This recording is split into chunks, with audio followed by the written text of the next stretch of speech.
ഈ വിവരങ്ങൾ സംബന്ധിച്ച് ഒരു പ്രാഥമിക അന്വേഷണം നടത്തുകയും കേസ് ഷീറ്റുകളും മറ്റെല്ലാ രേഖകളും പരിശോധിച്ച് കിട്ടിയ ലഭ്യമായിട്ടുള്ള വിവരങ്ങൾ ഗവൺമെൻറ്റിൽ ധരിപ്പിക്കുകയും ചെയ്തു. ഒന്ന് കൂടാതെ കുറച്ചുകൂടി വിശദമായിട്ടുള്ള ഒരു അന്വേഷണം നടത്താനായിട്ട് ഒരു അന്വേഷണ സമിതിയെ നമ്മൾ രൂപീകരിച്ചു.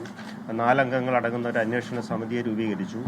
RMO ഡോക്ടർ ലക്ഷ്മി ചെയർപേഴ്സണായിട്ടും സർജറി വിഭാഗം മേധാവിയായിട്ടുള്ള ഡോക്ടർ സജികുമാർ, പിന്നെ ഗൈനക്കോളജി വിഭാഗം പ്രൊഫസറായിട്ടുള്ള ഡോക്ടർ അനുസൂയ മാഡം, പിന്നെ ഫോറൻസിക്കിലെ ഡോക്ടർ രാഖിൻ, അദ്ദേഹം അസോസിയേറ്റ് പ്രൊഫസറാണ്.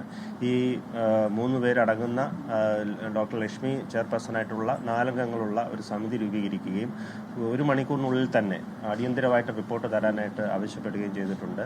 ആ റിപ്പോർട്ട് കിട്ടിയാൽ ഉടൻ തന്നെ അത് ഗവൺമെൻറ്റിനെ അറിയിക്കും. വീണ്ടും ഞാൻ ആവർത്തിക്കുന്നത്, സംഭവം വളരെ നിർഭാഗ്യകരവുമാണ്. ഇത് ഗൗരവമായിട്ട് തന്നെ എടുത്തിട്ടുണ്ട്.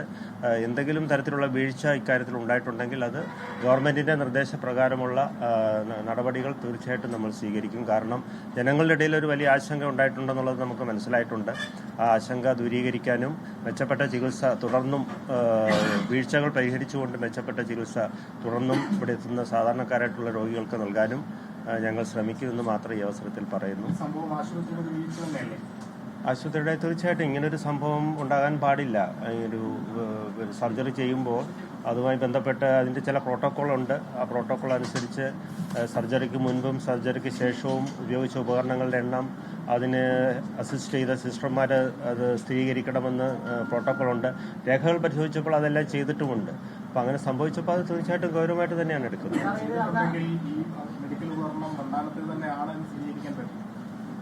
മെഡിക്കൽ ഉപകരണം അല്ലേ, അതിനി അത് പുറത്തെടുത്ത് നടത്തിയ പരിശോധനയിൽ മാത്രമേ അറിയാൻ പറ്റുള്ളൂ.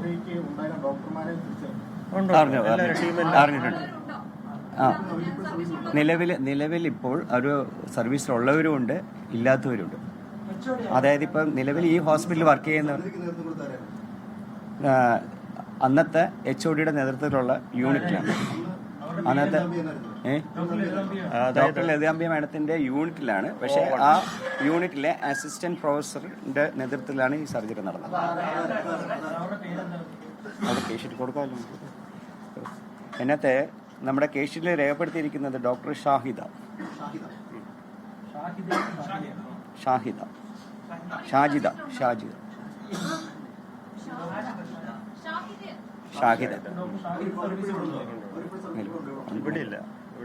ഇവിടെയില്ല, ആലപ്പുഴയില്ല. 5 വർഷം മുമ്പ് നടന്ന സംഭവമല്ലേ, ട്രാൻസ്ഫർ ആയി പോയി സർവീസ്. ഇന്നലെ പറയുന്നത് ഈ സംഭവം കഴിഞ്ഞ് 18-ാം തീയതി കണ്ടെത്തി, പക്ഷെ ഇത് പുറത്ത് പറയരുത്, നമുക്ക് ഇവിടെ തന്നെ അത് മാറ്റാനുള്ളൊരു കാര്യം 2 ഡോക്ടേഴ്സ് മുറിയിലേക്ക് വിളിച്ച് പറഞ്ഞു എന്നാണ് പറയുന്നത്. ഇല്ല, അങ്ങനെ പറഞ്ഞിട്ടുണ്ടാവില്ല. നമ്മളിവിടുന്ന് എല്ലാ സഹായങ്ങളും ചെയ്തു തരാമെന്നും എത്രയും പെട്ടെന്ന് ഈ കാര്യങ്ങൾ ചെയ്തു തരാമെന്നുമാണ് ഉറപ്പ് നൽകിയത്. അതനുസരിച്ചുള്ള പരിശോധനകളെല്ലാം ഇന്നലെ തന്നെ പെട്ടെന്ന് പൂർത്തിയാക്കാൻ പറ്റിയിട്ടുണ്ട്. പക്ഷേ അത് അഡ്മിറ്റ് ചെയ്ത് ചെയ്യാം എന്ന് പറഞ്ഞപ്പോൾ അവർക്ക് ഇപ്പോൾ പറ്റുകയില്ല, ബുദ്ധിമുട്ടുണ്ട് എന്ന് പറഞ്ഞ് അവരുടെ സ്വയമേ പോവുകയായിരുന്നു.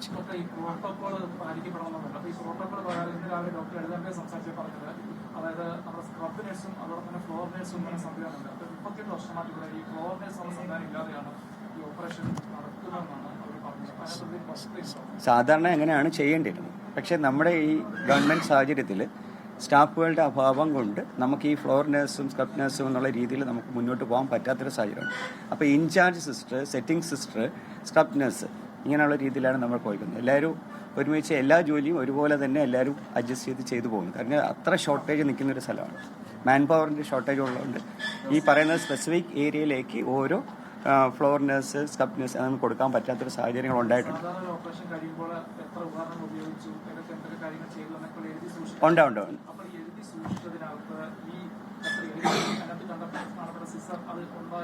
അല്ല, അത് നമ്മൾ അന്വേഷിക്കുന്നുണ്ട്. അപ്പോൾ അത് അന്നത്തെ നഴ്സുമാരുടെ നല്ല അത് കൃത്യമായി അവർ രേഖപ്പെടുത്തിയിട്ടുണ്ട് എന്നുള്ളതാണ് ഈ കേസ് ഷീറ്റും കാണിക്കുന്നത്. ഉണ്ട്.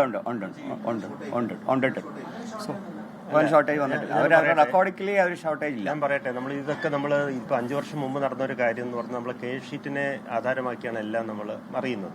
ആ കേസ് ഷീറ്റ് ഞങ്ങൾ പൂർണ്ണമായിട്ടും അത് തിരിച്ചെടുത്ത് അത് പരിശോധിക്കുകയുണ്ടായി. അതിനകത്ത് ഓപ്പറേറ്റീവ് നോട്ട്സ് എന്ന് പറഞ്ഞിട്ട് വിശദമായിട്ട് ഈ സർജറി നടന്നപ്പോൾ ഉണ്ടായ എല്ലാ കാര്യങ്ങളും രേഖപ്പെടുത്തുന്നുണ്ട്. അതല്ലേ നമുക്ക് ഇനിയിപ്പോൾ ആശ്രയിക്കാൻ പറ്റുകയുള്ളൂ. അതിനകത്ത് എഴുതിയിരിക്കുന്നത് സർജറി നടന്നതിന് ശേഷം ഈ ചാർജുള്ള, അതായത് സ്ക്രബ് സിസ്റ്ററായിട്ടുള്ള സിസ്റ്റർ ഇവിടെ ഉപയോഗിച്ച ഉപകരണങ്ങൾ, അതോടൊപ്പം തന്നെ മോപ്പ് ഉള്ള സാധനങ്ങൾ, ഇതെല്ലാം തന്നെ അവരത് സ്ഥിരീകരിക്കുകയും അതിനുശേഷം മാത്രമാണ് സർജറി പൂർത്തിയാക്കിയതെന്നും രേഖപ്പെടുത്തിയിട്ടുണ്ട്. ഉണ്ട്. അതായത് 20 വർഷം മുമ്പ് ഇവർക്ക് മറ്റൊരു സർജറി നടത്തിയിട്ടുണ്ട്, ഫൈബ്രോയിഡ് സർജറി നടത്തിയിട്ടുണ്ട്. അപ്പൊ അങ്ങനെയുള്ള സാഹചര്യത്തിൽ കുടുങ്ങാനുള്ള സാധ്യതയുണ്ട്, ഉപകരണം കുടുങ്ങാനുള്ള സാധ്യത ഉണ്ടെന്ന് പറഞ്ഞിരിക്കുന്നത്. പക്ഷെ അപ്പോഴും ഈ ഓപ്പറേഷൻ ചെയ്യുമ്പോൾ അത് കണ്ടെത്തേണ്ടതാണ്. കാരണം ലാപ്രോട്ടമി എന്ന് പറയുന്ന ഒരു വലിയ സർജറിയാണല്ലോ അവർക്ക് ചെയ്തത്. അപ്പോൾ ഒന്നും കണ്ടെത്തിയതായിട്ടൊന്നും അതിനകത്ത് സൂചിപ്പിച്ചിട്ടില്ല. ഇല്ല. നമുക്ക് രേഖാമൂലം നമുക്ക് ഇതെല്ലാം അവർ പറയുന്നത് എല്ലാവരും അവർ എണ്ണി തിട്ടപ്പെടുത്തിയതിന് ശേഷമാണ് അത്. അങ്ങനെ രേഖപ്പെടുത്തിയില്ലായിരുന്നെങ്കിൽ ഈ പറഞ്ഞ കാര്യങ്ങളെല്ലാം നമ്മൾ ഊഹിച്ചതിന്. പക്ഷേ അതിനകത്ത് പറയുന്നത് അവരെല്ലാം ചെയ്തിട്ടുണ്ടെന്നുള്ളതാണ് ഈ ഓപ്പറേഷൻ അസിസ്റ്റ് ചെയ്ത സ്ക്രബ് സിസ്റ്ററിന്റെ നോട്ട്. അപ്പോൾ അതുകൊണ്ട് ഉപകരണം ഈ വയറ്റിനകത്തുണ്ടായിരുന്നല്ലോ, അപ്പോൾ അത് മുൻപ് ഒരു സർജറിയിൽ വെച്ച് മറന്നതാണെങ്കിൽ ഇപ്പോൾ നടന്ന സർജറിയിൽ അത് കണ്ടെത്താൻ കഴിയുമല്ലോ. അല്ല, ഇതൊരു വലിയൊരു അങ്ങനെ ഒരു കണ്ടെത്തലില്ലാത്തതുകൊണ്ട് ഈ ലാസ്റ്റ് സർജറിയിലാണ് ഈ ഉപകരണം വെച്ച് മറന്നതെന്ന് സ്ഥിരീകരിക്കാൻ കഴിയുമല്ലോ എന്നുള്ളതാണ് ചോദ്യം. ഇങ്ങനെ യുക്തിപൂർവ്വം ചിന്തിച്ചു കഴിഞ്ഞാൽ നമുക്ക് അങ്ങനെ പറയാൻ പറ്റുള്ളൂ. കാരണം വലിയ സർജറിയാണ് അവർക്ക് രണ്ടാമത് ചെയ്തത്. 3.5 കിലോഗ്രാം ഉള്ള വലിയ ട്യൂമറാണ് നീക്കം ചെയ്തത്. അപ്പോൾ ഒരു വലിയ സർജറി തന്നെയായിരുന്നു. അപ്പോൾ അത് ആ സമയത്ത് കണ്ടെത്തിയിട്ടില്ല, അങ്ങനെ വേറെ ഒന്നും കണ്ടിട്ടില്ല. പിന്നെ ഞാൻ മുമ്പേ സൂചിപ്പിച്ചതുപോലെ ഈ സർജറി ചെയ്തൊരു സാഹചര്യം കൂടെ നമ്മളൊന്ന് പരിഗണിക്കണം. 2021 കോവിഡിന്റെ 2ാം തരംഗമുള്ള സമയത്ത് സാധാരണ ഇവർ ചെയ്യുന്ന ഒരു അന്തരീക്ഷത്തിലല്ല ഈ ഡോക്ടർമാരും സിസ്റ്റർമാരും എല്ലാം ഈ സർജറി ചെയ്തത്. അതുകൊണ്ട് നമ്മളൊന്ന് മനസ്സിലാക്കണമെന്നേ ഉള്ളൂ. ഞാൻ ലഘൂകരിക്കുകയല്ല, എങ്കിൽ പോലും PPE കിറ്റിട്ടും ഗോഗിൾസ് ധരിച്ചും ഒക്കെ വളരെ പരിമിതമായിട്ടുള്ള ചില സാഹചര്യങ്ങളിലാണ് അവർ സർജറി ചെയ്തത്. അതും ഒരു നമ്മൾ പരിഗണിക്കേണ്ട ഒരു കാര്യമാണെന്ന് ഞാൻ സൂചിപ്പിച്ചതേ ഉള്ളൂ. പക്ഷേ പിന്നെ അവർ വന്നതായിട്ട് രേഖകളൊന്നുമില്ല. പിന്നെ അവർ മനക്കാലത്ത് വെച്ചു എന്നതാണ് ഇസ്ലാമിക ഡോക്ടറെ അവർ പറയുന്നത്. അങ്ങനെ റെക്കോർഡിക്കലി എഴുതി വെക്കാൻ കഴിയില്ല. ആ സമയത്ത് ഇതിന്റെ ഒരു സ്റ്റാഫിന് കുറവുള്ളതുകൊണ്ട് തന്നെ മനസ്സിൽ വെച്ചു എന്നുള്ളത്, ഏതൊക്കെ എടുത്തു ഏതൊക്കെ തിരിച്ചു വെച്ചു എന്നുള്ളത് അല്ലാതെ റെക്കോർഡിക്കലി അങ്ങനെ ഒരു അല്ല, അവരുടെ നഴ്സുമാരുടെ റെക്കോർഡിക്കൽ നോട്ട്സിനകത്ത് അവർ കൃത്യമായിട്ട് രേഖപ്പെടുത്തിയിട്ടുണ്ട്. ഇല്ലാത്തൊരു കുറവ് ആ സമയത്തുണ്ടായിരുന്നു. ഈ സ്ക്രബ് സിസ്റ്റർമാരും ഫ്ലോർ സിസ്റ്റർമാരും എന്നുള്ളൊരു WHO ഒരു ഗൈഡ് ലൈൻ ഉണ്ട്. നമ്മൾ 2024 മുതലാണ് ആ ഒരു പ്രോട്ടോകോൾ ഉള്ളത്.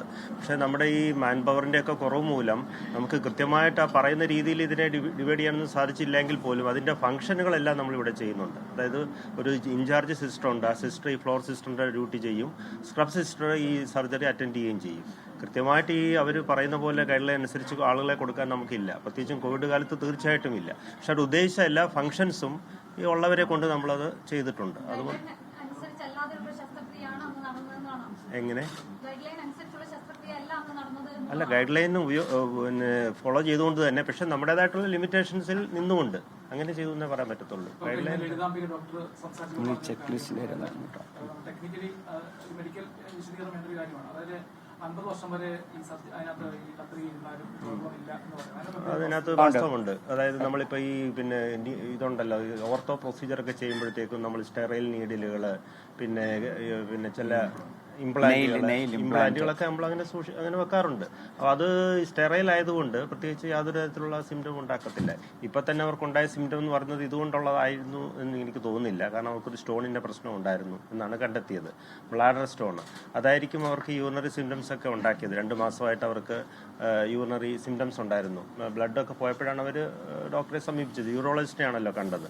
അപ്പോൾ അതെല്ലാം തന്നെ ഈ ഉണ്ടായ സ്റ്റോണിൻ്റെ പ്രശ്നം കൊണ്ടുണ്ടായതായിരിക്കണം. യാദൃശ്യമായിട്ട് ഇതിപ്പോൾ കണ്ടെത്തി ഒരു എക്സ്റേക്ക്. അതാണ് ഇപ്പോൾ സംഭവിച്ചത്. ഗൗരവമായിട്ട് തന്നെയാണല്ലോ കണ്ടത്. അങ്ങനെ തന്നെയാണ് കണ്ടിരിക്കുന്നത്.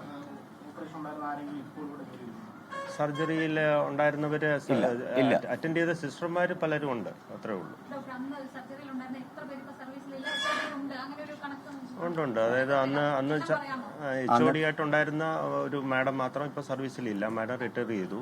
ബാക്കി എല്ലാവരും പലയിടങ്ങളിലായിട്ട് ജോലി ചെയ്യുന്നുണ്ട്. അല്ലേ നമുക്ക് തിരുവനന്തപുരം ഞങ്ങൾ തിരുവനന്തപുരത്തായതുകൊണ്ട് ഓൺലൈനിൽ സംസാരിക്കാനായിട്ട് സമിതി ചെയ്യുന്നുണ്ട് എൻക്വയറി കമ്മിറ്റി ചെയ്യുന്നുണ്ട്. അല്ല, ഞങ്ങളായിട്ട് സംസാരിച്ചിട്ടില്ല.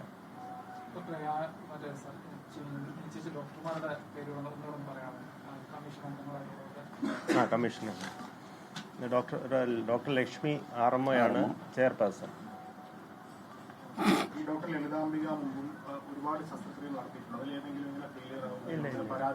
ഇല്ല, ഉണ്ടായിട്ടില്ല. പിന്നെ സമിതിയിലെ അംഗങ്ങൾ doctor Sajikumar, surgery HOD, doctor Anasuya, ഗൈനക്കോളജിയുടെ professor, doctor Rakhin, RAKHIN, Rakhin, അദ്ദേഹം ഫോറൻസിക് മെഡിസിൻ്റെ അസോസിയേറ്റ് പ്രൊഫസർ. ഇങ്ങനെ 4 അംഗങ്ങൾ അടങ്ങിയിട്ടുള്ള ഇൻസ്റ്റിറ്റ്യൂഷണൽ എൻക്വയറി കമ്മിറ്റി അവിടെ നടത്തിക്കൊണ്ടിരിക്കുകയാണ്. അവർ സിറ്റിംഗ് നടക്കുകയാണ്. ഉച്ചയ്ക്ക് മുമ്പ് തന്നെ റെഡിയാവും. ഇവിടെ നേരിട്ട് കിട്ടാത്തവരെല്ലാം ഞങ്ങൾ ഓൺലൈനിൽ, ബന്ധുക്കളടക്കമുള്ളവരെ ഓൺലൈനിൽ സമീപിച്ചുകൊണ്ടിരിക്കുകയാണ്.